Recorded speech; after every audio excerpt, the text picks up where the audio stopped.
السلام عليكم ورحمة الله وبركاته.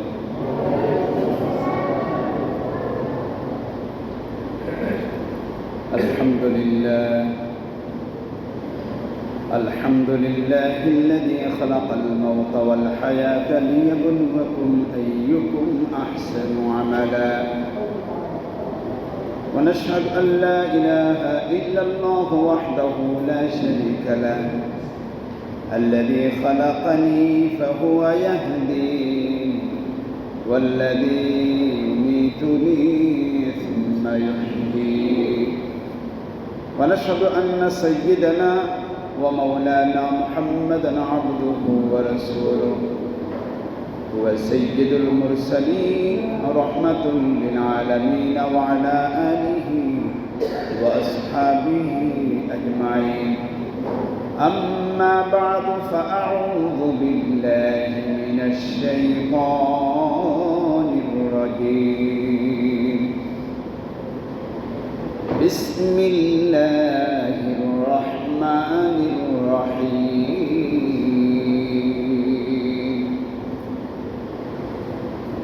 قل إن الموت الذي تفرون منه فإنه ملاقيكم، ثم تردون إلى عالم الغيب والشهادة فينبئكم بما كنتم تعملون.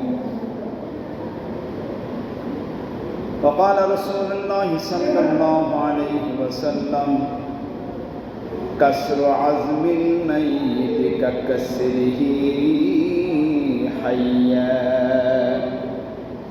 أو كما قال النبي عليه الصلاة والسلام. وقال الشاعر: الموت كأس كل ناس شاربون، الموت كأس كل ناس شاربون، القبر بيت كل ناس داخلون.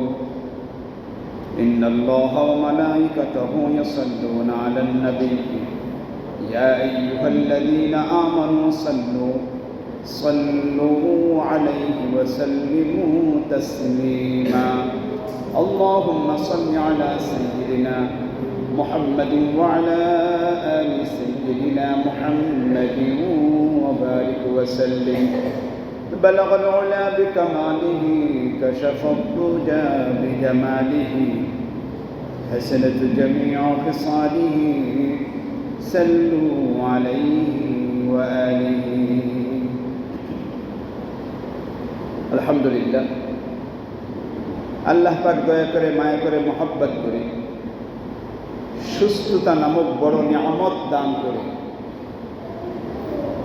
তারই ঘরের মেহমান করে ইবাদত বন্দেগীর পূর্বে কিছু দিনই মুযাকারা করার সুযোগ আল্লাহ দিয়েছেন করার, যে জন্য যা কিছু আলোচনা হবে আল্লাহ পাক আমাদের সকলকে বুঝে শুনে আমলের তৌফিক দান করুন, আমিন। আজ 26শে শাওয়াল, আরবি মাসের 26 তারিখ, শাওয়াল মাসের 26 তারিখ, 25শে এপ্রিল, 12ই বৈশাখ, 12 জুমা। আলোচনার বিষয়বস্তু মৌত আল্লাহ পাক রব্বুল আলামিনের একটি মাখলুক সংক্রান্ত আলোচনার বিষয়বস্তু মৃত্যু।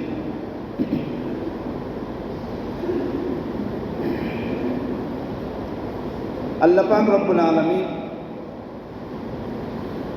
দুনিয়ায় সৃষ্টি করে হায়াত দিয়ে কে পাঠিয়েছেন আমাদেরকে ভাই দুনিয়ায়? আল্লাহ। একসময় আমাদের কোনো অস্তিত্ব ছিল না, সত্য কিনা ভাই?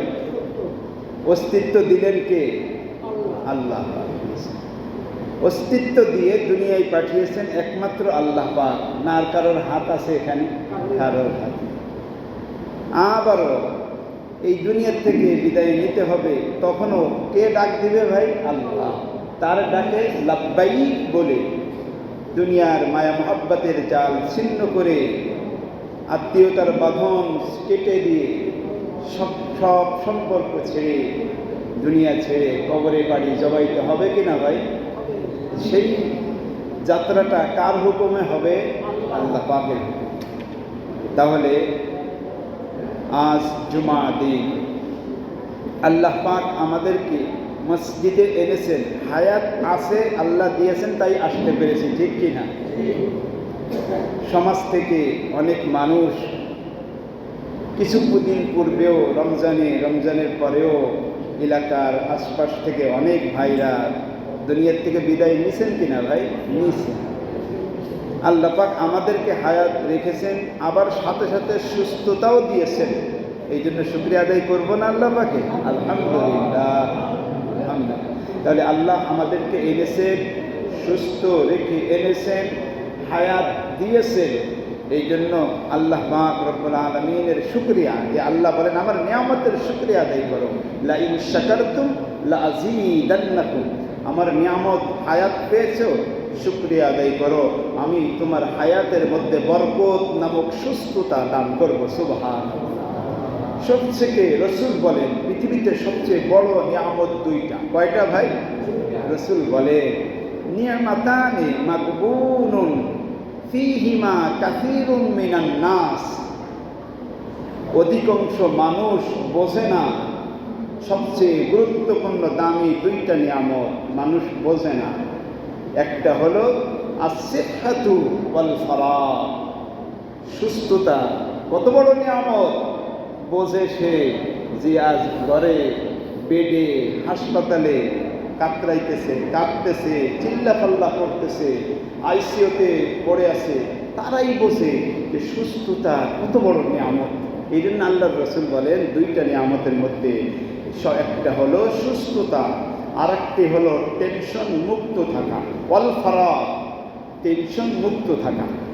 আল্লাহ পাক আমাদেরকে সুস্থতা এবং টেনশন মুক্ত জিন্দেগি আমাদের নসিব করুক, বলি আমিন। দুনিয়ায় আল্লাহ আমাদেরকে পাঠিয়েছেন, আসার সময় কি বাবা মা ভাই ব্রাদার আত্মীয় স্বজন নিয়ে পৃথিবীতে এসেছি, না একা একা আল্লাহ পাক পাঠিয়েছেন ভাই? দুনিয়ার থেকে আমি আপনি যখন আবার বিদায় নিব, তখন কি আমার সাথে বিবি বাচ্চা বাবা মা কেউ যাবে? আল্লাহ পাক রব্বুল আলামিন বলেন ওয়ালাকাদ জিইতুমুনা ফুরাদা কামা খালাকনাকুম আউওয়ালা মাররা ওয়া তারাকতুম মা খাওয়ালনাকুম ওয়ারাআ যুহুরিকুম। আল্লাহ পাক বলতেছেন ওয়ালাকাদ জিইতুমুনা, তোমরা এসেছো, নিশ্চয় তোমরা এসেছো আমার কাছে। আল্লাহ পাক বলতেছে তোমরা এসেছো আমার কাছে ফুরাদা, একাকি আমার কাছে এসেছো। তুমি মৃত্যুবরণ করে আমার কাছে আসছো, তোমার সাথে কিন্তু কেউই আসে নাই। আসছে গেছে, কেউ যায়? আমার বাবা গেল, দাদা দাদু গিয়েছে, নানা নানু আত্মীয় স্বজন গেল, কারোর সাথে কি কেউ গিয়েছে ভাই? আল্লাহ পাক তাই বলেন ওয়ালাকাদ জিইতুমুনা ফুরাদা, তোমরা আমার কাছে আসছো কিন্তু কেউই সাথে কাউকে নিয়ে আসো নাই, একাকি এসেছো। কেমন? কামা খালাকনাকুম আউওয়ালা মাররা, প্রথম যেরকম তোমাদেরকে আমি সৃষ্টি করে দুনিয়ায় একাকি পাঠিয়েছি, ঠিক ওই রকম একাকি তোমার সঙ্গে কেউ আসবে না, আমার কাছে আবার আসতে হবে। সেইটা কি মৌতের আগে না পরে? মৌতের পরে, মৌতের পরে। মানুষ অসুস্থ হয়, ডাক্তার দেখায় কিনা সুস্থ হওয়ার জন্য, মৃত্যুর হাত থেকে বাঁচার জন্য চেষ্টা করে। একটা হায়াত তো আল্লাহ পাক দিয়েছেন, কিন্তু বান্দা ওই হায়াত পর্যন্ত সুস্থ থাকতে চায়, এই জন্য চিকিৎসা নেয়। তো ডাক্তারের কাছে যায়, সরকারি বেসরকারি যে কোনো হাসপাতালে যায়, দেশে না হলে বিদেশে যায়। আবার অনেকে ঝাড়ফুঁক, ভালো ভালো কবিরাজের মাধ্যমে হাত ভেঙে গেছে, পা ভেঙে গেছে, যায় অনেকে কবিরাজের কাছেও যায়, ওলামায়ে কেরামের কাছেও আসে, একটু ঝাড়ফুঁক নিতে আসে কিনা। কিন্তু যদি মৌতের সময় হয়, ডাক্তারের চিকিৎসা, ডাক্তার কবিরাজ বেটে খেইলেও কি মৌতের হাত থেকে বাঁচা যাবে নি? আল্লাহ পাক রব্বুল আলামিন বলেন, কাল্লা ইযা বালাগাতিত তারাকি ওয়া কিলা মান রাক।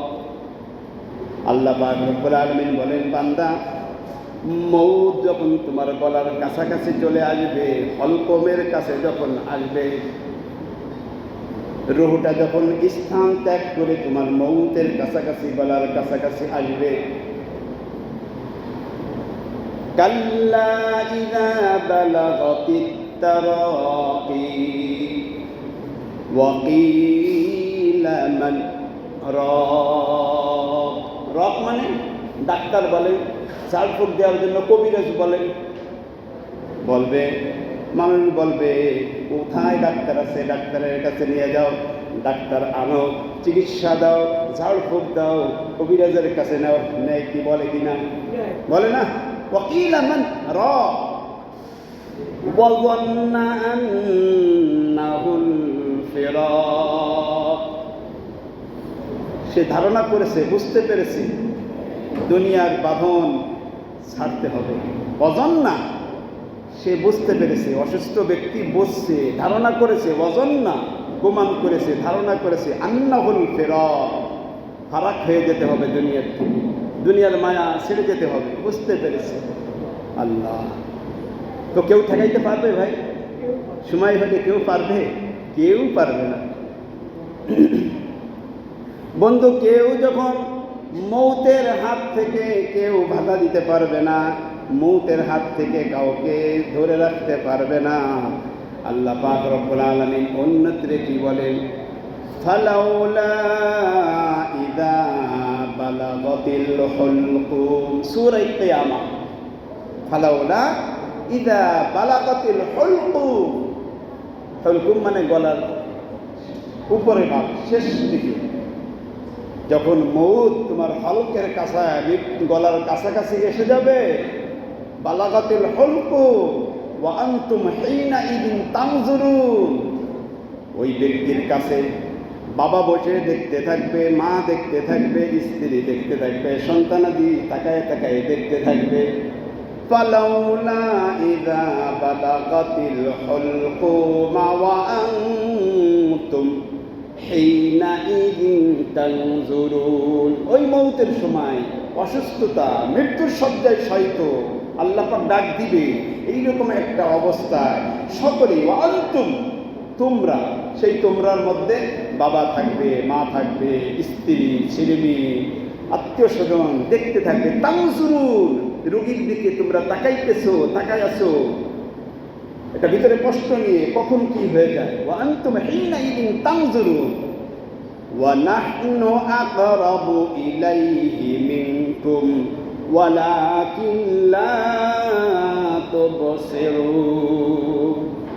আল্লাহ বলেন, তোমরা যে কাছে বসে দেখতেছো, দোয়া করতেছো, আফসোস করতেছো, চিকিৎসা দেওয়ার জন্য ঝাড়ফুঁক ডাক্তার এনেছো, কবিরাজ এনেছো, তাকায় তাকায় দেখতেছো, আমি আল্লাহ তোমার আত্মীয়র কাছে যে বসে আছো, আমি কিন্তু তুমি তোমার থেকেও ওই রোগীর নিকটে আমি আল্লাহ। সুবহানাল্লাহ।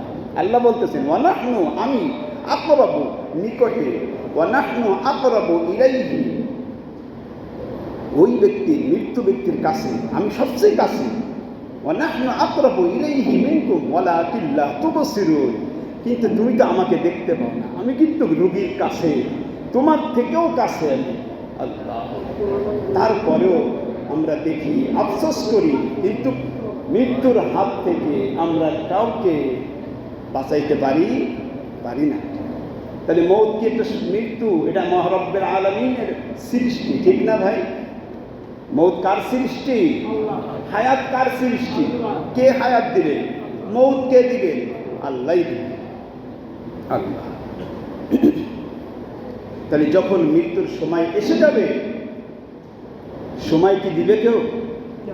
দুনিয়ার কেউ সময় দিতে পারবে?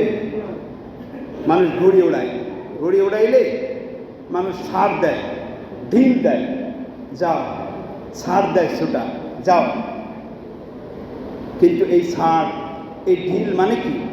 ঢিল দেওয়া, ছাড় দেওয়া মানে কি? তুমি আর আমার কাছে আসবে না, এটা বোঝায়? কি বোঝায়? সময় যখন আসবে লাটাই ঘুরাইতে থাকবো, কাছে আসতে হবে, ঠিক না? আল্লাহ পাক বলেন লিকুল্লি উম্মাতিন আজাল ফাইদা জাআ আজালুহুম লা ইস্তাখিরুনা সাআ ওয়া লা ইস্তাকদিমুন।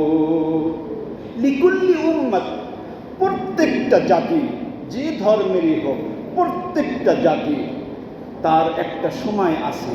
লিকুল্লি উম্মাত, প্রত্যেকটা উম্মত জাতি, আজাল, একটা নির্দিষ্ট সময় আছে। নির্দিষ্ট সময়, ঘড়ি একটা নির্দিষ্ট জায়গা মতো যাবে, সুতা যতটুকুন আছে ততটুকুন যাবে, একটা নির্দিষ্ট জায়গা সময় আছে, এরপরে আর যাইতে পারবে না, হয়তো ছিঁড়ে যাবে। তাহলে লিকুল্লি উম্মাতিন আজাল, প্রত্যেকটা জাতি একটা নির্দিষ্ট সময় সীমারেখা আছে। ইদা জাআ আজাল, যখন সময় এসে যাবে, লা ইস্তাখিরুন, একটুও সময় তোমাকে দেওয়া হবে না। লা ইস্তাখিরুনা সাআ, একটা সেকেন্ড, মিনিট, ঘন্টা, দিন, সপ্তাহ, মাস দেওয়া হবে না। লা ইস্তাখিরুনা সাআ ওয়া লা ইস্তাকদিমুন, সময় তোমাকে বাড়িয়েও দেওয়া হবে না, কমও দেওয়া হবে না। তোমার সময় যখন এসে যাবে তখন তোমাকে আজরাইলের হাতে তোমার জান কবজ হয়ে যাবে। এই জন্য মৃত্যুর থেকে পালানো সম্ভব কি ভাই? সম্ভব? দুনিয়ার খুনি, দুনিয়ার যত বড়ই অন্যায় করুক, যদি দুনিয়ার যদি ছুরি চড়ানো যদি এরকম আসামি হয়, আসামি এমন অপরাধী যে তাকে ফাঁসির কাঠে দাঁড়াইতে হবে, এইরকম আসামি ইচ্ছা করলে এলাকা ছেড়ে 2, 4, 5 দিন 10 দিন পালায়ে থাকতে পারে, সম্ভব কিনা? কথা বলে না। দেশ ছেড়ে বিদেশে গিয়ে পালাইতে পারে, সম্ভব কিনা? সম্ভব। যত বড় আসামি, খুনির আসামি হোক, পালাইতে পারে। কিন্তু আল্লাহ পাক রব্বুল আলামিন বলে, দুনিয়ায় যত যাই তুমি করেছো, সময় যখন আসবে, আইনামা তাকুনু ইউদরিকুমুল মাউতু ওয়ালাউ কুনতুম ফি বুরুজিন মুশাইয়াদা, মওত যখন আসবে তুমি কোথাও পালায়ে কিন্তু থাকতে পারবে না। আইনামা তাকুনু ইউদরিকুমুল মাউত, কোথায় পালাবা? আইনামা তাকুনু, কোথায় তুমি থাকবা? ইউদরিকুমুল মাউত, মউত কিন্তু তোমাকে পাকড়াইবে। ওয়ালাউ কুনতুম ফি বুরুজিন মুশাইয়াদা, তুমি যতই কঠিন জায়গা, সীসা ঢালা প্রাচীরের ন্যায় মাটির তলে, উপরে, আসমানে, বিদেশে, দেশে বিদেশে যেখানেই থাকো, মউত থেকে পালানো সম্ভব। কে বলে? আইনামা তাকুনু ইউদরিকুমুল মাউত ওয়ালাউ কুনতুম ফি বুরুজিন মুশাইয়াদা, যেখানেই থাকো, যত শক্তিশালী জায়গা থাকো, আজরাইলের হাত থেকে কেউই রেহাই পাবে না রব্বে কারীমের হুকুম যখন হবে, ঠিক কিনা ভাই? এই জন্য দুনিয়ার অপকর্ম হোক, নেক আমল হোক আর বদ আমল হোক, সকল আমলের হিসাব নেওয়ার মাঝখানে একটা বাধা, একটা সেতু, একটা ব্রিজ, সেটা হলো মউত। সেটা হলো মউত। সেই কথাই কোরআনে পাকের মধ্যে আছে সূরা জুমায়, কুল ইন্নাল মাউতাল্লাযী তাফিরুনা মিনহু, আল্লাহ বলতেছেন, কুল নবী ঘোষণা করে দেন, বয়ান করে দেন, কুল ইন্নাল মাউত, নিশ্চয় মউত, নিশ্চয় মউতের ঘোষণা আপনি জানিয়ে দেন। কুল ইন্নাল মাউতাল্লাযী তাফিরুনা মিনহু, তুমি মউত থেকে পালাইতেছো, ফাইন্নাহু মুলাকীকুম, মউত তোমাকেই ধরবে, তুমি যেখানেই পালাও, মউত তোমাকেই পাকড়াইবে। ফাইন্নাহু, নিশ্চয় মউত, মুলাকীকুম, তোমাকে ধরবে, তোমাকে পাকড়াইবে, গ্রেফতার তোমাকে করবে। কেন? সুম্মা তুরাদ্দুন ইলা আলিমিল গায়বি ওয়াশ শাহাদা, যিনি গোপনের বিষয় জানে, প্রকাশ্যের জাননেওয়ালা তিনি কে? ইলা আলিমিল গায়বি ওয়াশ শাহাদা, তার কাছে হাজিরা দিতে হবে। কেন? ফায়ুনাব্বিউকুম বিমা কুনতুম তা'মালুন। দুনিয়ায় কাকে মাথা ফাটাইছো, কার মাথায় বাড় দিয়েছো, কার ক্ষতি করেছো, কার উপরে জুলুম করেছো, ইমানের কতটুকু ইমান নিয়ে এসেছো, আমল কতটুকু নিয়ে এসেছো, দুনিয়ার কর্ম ভালো হোক আর খারাপ হোক, এগুলার হিসাব তোমাকে দিতে হবে। এই কারণে তোমাকে তো আমার কাছে আনতে হবে। হিসাব যখন নিতে হবে তখন তো দুনিয়ার থেকে আনার সিস্টেমই হলো কি, ফেরেশতাকে বলবো ধরো ওর আত্মা বের করে আনো, আমার কাছে হাজিরা করো, হাজিরা দাও, আমি তার হিসাব নেব। মৌত এটা কি একটা কঠিন বিষয়? কঠিন না ভাই, কষ্টদায়ক বিষয়, কষ্ট। হযরত আবু বকর সিদ্দিক রাদিয়াল্লাহু তাআলা আনহু অসুস্থ, শুয়ে আসছেন। মেয়ে হযরত আয়েশা সিদ্দিকা রাদিয়াল্লাহু তাআলা আনহা পাশে বসে আছেন। মৃত্যুর কষ্টের আলোচনা চলতেছে।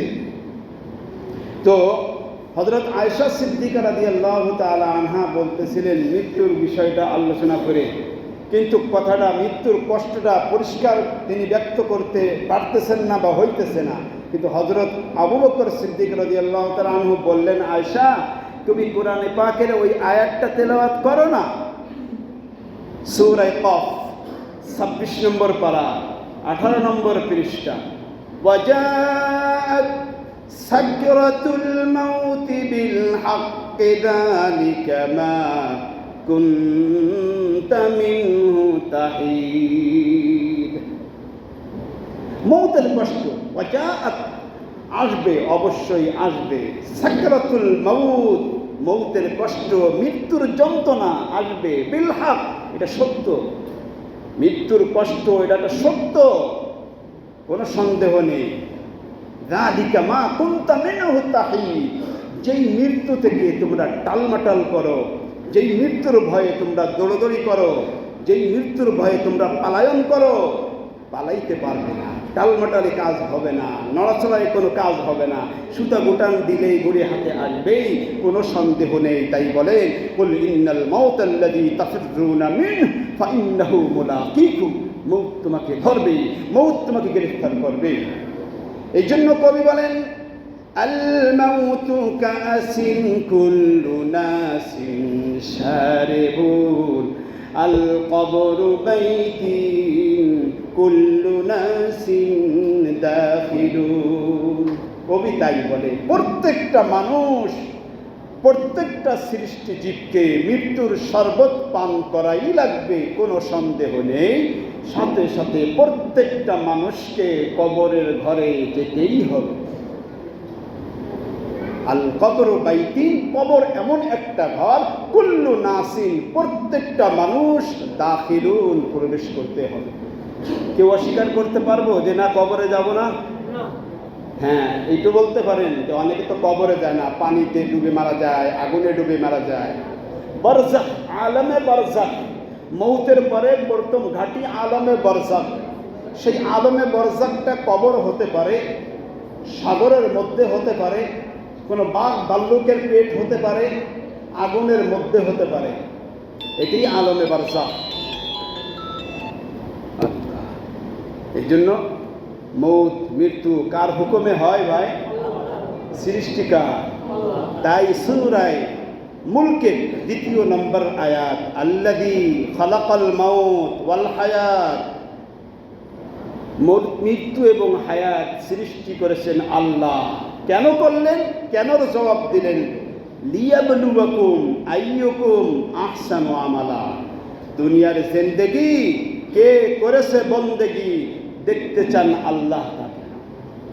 দুনিয়ার জিন্দেগি কে করেছেন বন্দেগি, এটি লিয়াবলুয়াকুম আইয়ুকুম আহসানু আমালা, কে ভালো কাজ করছে এটার হিসাব নিকাশ। এই জন্যই মৃত্যু তো এটা মোমেনদের জন্য হাদিয়া, উপঢৌকন। রাসূল বলেন, তুহফাতুল মাউত তুহফাতুল মুমিন আল মাউত, মোমেনদের, মুসলমানদের, খাঁটি ইমানদারদের মৌতে এরা ভয় পায় না। কেন পালাইবে? ভয় পায় না, এটা তাদের হাদিয়া। মানুষ লেখাপড়া করে পরীক্ষায় পাশ করেছে, খেলাধুলা করেছে, 1 নম্বর 2 নম্বর হয়েছে, পুরস্কার দিবে শুক্রবার বাদ আসর খেলার মাঠে, হাই স্কুল মাঠে। যারা পুরস্কার পাবে এরাকে আনন্দে ওখানে যায় না বেজার অসন্তুষ্ট কাঁদতে কাঁদতে যায়? আনন্দের সাথে যায়। দুনিয়ার জিন্দেগি ইমানের সাথে লড়াই করেছে, আমলের সাথে লড়াই করে, ইমান আমলকে পাক্কাপুক্ত করে, ইমান আমলের নিজের আমল নামায় আমল নামায় ইমান এবং আমল দিয়ে সাজিয়ে ভরপুর করে পুরস্কার নিতে যাইবে। এই জন্য রসুল বলেন, মৃত্যু ব্যক্তি মোমেনদের জন্য মৃত্যুটা এটা কষ্টদায়ক না, এটা খুশিতে তারা গ্রহণ করে। এই জন্য রসুল বলেন যে মৌতুল মুমিন তোহফাতুল মুমিন আল মৌত। মোমেনদের মৃত্যুটা এটা একটা উপহার, একটা আনন্দ, এটা একটা তার এটা উপহার, পুরস্কার, যেন কষ্ট পায় না আল্লাহ। মৃত্যু জীবিত থাকতে একটা মানুষের হাড় ভাঙলে কষ্ট হয় কিনা ভাই? মৃত্যুর পরেও একটা মানুষের শরীরে আঘাত করলে কষ্ট হয়। রসুল বলে কাসরাতু আজমিল মাইতি, মৌতের হাড় ভাঙ্গা, মৃত্যু ব্যক্তির হাড় ভেঙে দেওয়া, কাকাসরিহি হাইয়া, জীবিত মানুষের হাড়টি ভাঙ্গার মতো কষ্ট পায়, কষ্ট পায় আল্লাহ। এই জন্য मौत जिस दिन आ गई मुर्दा की हालत क्या हुई, रूह तन से उड़ गई मुर्दा की हालत क्या हुई। এই জন্য এই রুহ থাকার জায়গা না, থাকবে না, এটা থাকার জন্য আসে নাই। বাবা থাকে নাই, দাদা নেই, নানু নাই, দাদি নাই, নানা নেই, অনেকের স্ত্রী নেই, বাবারা আছে, সন্তান নেই, সন্তান আছে, বাবা নেই, স্ত্রী আছে, স্বামী নেই, স্বামী আছে, স্ত্রী নেই। এটাই দুনিয়ার রীতি। আগে পরে কে যাবে কে জানে, এটা ভালো ভাই আল্লাহই বলে। এই জন্য আল্লাহ দুনিয়ায় হায়াত মৌত গ্যারান্টি নেই, কিন্তু আমাদের চাল চলন, কথাবার্তা, আমল আখলাকে মনে হয় রব্বে কারিমের থেকে টাকা পয়সা দিয়ে একটা নির্দিষ্ট টাইম নিয়ে এসেছি। তা না হলে কেন আজ মসজিদে 5 ওয়াক্ত নামাজে মুসল্লি, জুম্মার মতো মুসল্লি কেন হবে না? জুম্মার মতো মুসল্লি যখন ফজরের নামাজে হবে, বুঝতে হবে দেশ ও বিশ্বটা হিদায়েতের ভরপুর হয়ে গেছে। সুবহানাল্লাহ। জুমার মুসল্লি, ফজরের নামাজের মুসল্লি একই রকম যখন হবে, বুঝে আসবে দুনিয়ায় এখন ইসলাম বিজয় চলতেছে। আজ ফজরের জামাতে 1.5 কাতার 2 কাতার, জুম্মায় জায়গা দেওয়া যায় না। এই হলো আমরা খাঁটি মুসলমান। আল্লাহ আমাদেরকে দিনের বুঝ দান করুক, মৌত আগে, মৃত্যুর আগে সরসামান ইমান আমল তৈরি করে যেতে পারি তৌফিক দিতে আমিন। ওয়া আখিরু দাওয়ানা আনিল হামদুলিল্লাহি রাব্বিল আলামিন। আসসালামু আলাইকুম ওয়া রাহমাতুল্লাহি ওয়া বারাকাতুহু।